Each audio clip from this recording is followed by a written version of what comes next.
So, David, your time spent here at the university is almost over, and in Polotsk, and as far as I know, in Belarus.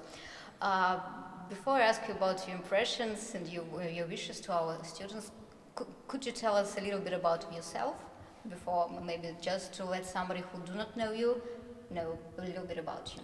So I'm originally from Chico, California. It's a small town, kind of like the Polotsk of California. And I studied in California, studied in Germany, took a journey around the world on my project called World as One Media. And then I applied for the Fulbright program, and I was lucky enough to spend the last 9 months here in Polotsk and Novopolotsk. As far as I know, before applying for this program, you have never been to Belarus and to Polotsk, neither to Polotsk. So, what are your impressions from this country and Polotsk and our university in particular?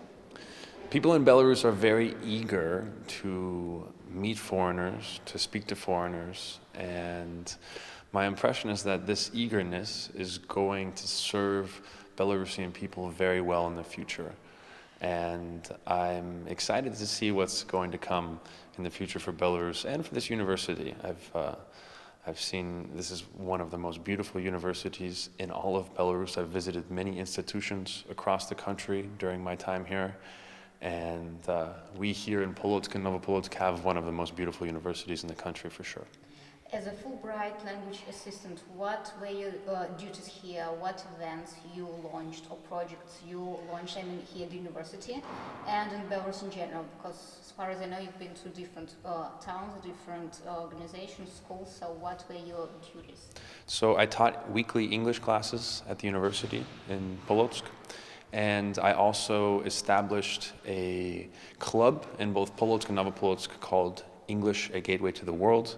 And this weekly club, we met in the library in Polotsk and at the University in Novopolotsk, and I got to present topics of my choice, a lot of them from my project around the world, and highlighting different countries that people may have never heard of before, and also topics of America, from American holidays to American food and cuisine. I also made a lot of site visits to other institutions across the country, in gymnasiums and also in schools and in other universities, sometimes invited personally from teachers or administration and sometimes on behalf of the U.S. Embassy.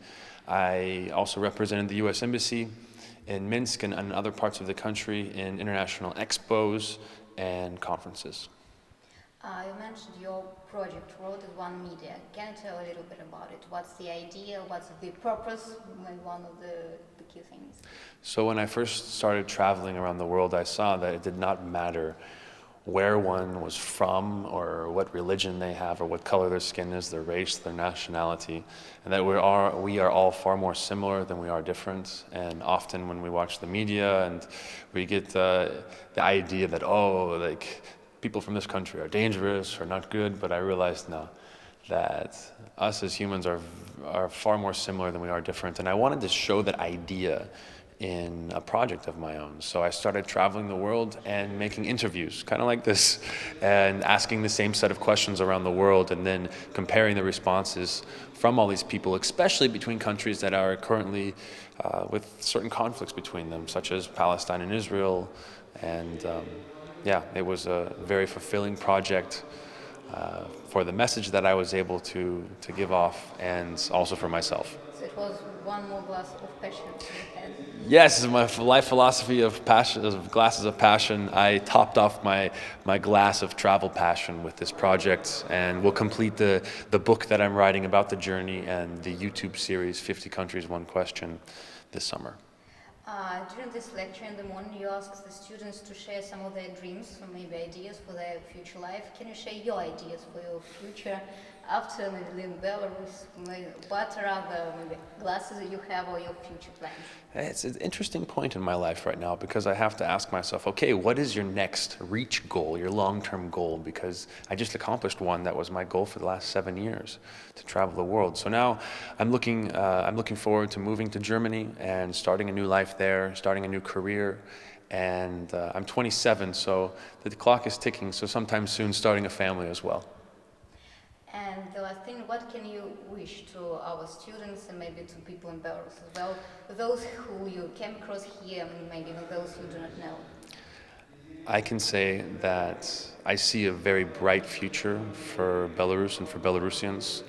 With the new visa program in February and the opening of the borders, this is a very exciting time for Belarus, and it's also more important than ever to learn English and to speak English, because there's going to be a lot more international cooperation, not just in Minsk, but in the whole country. And I wish a great future with the development of Belarus and for my students and the people here, and I highly encourage them to continue practicing and speaking English, as it's going to open many doors for them in the future.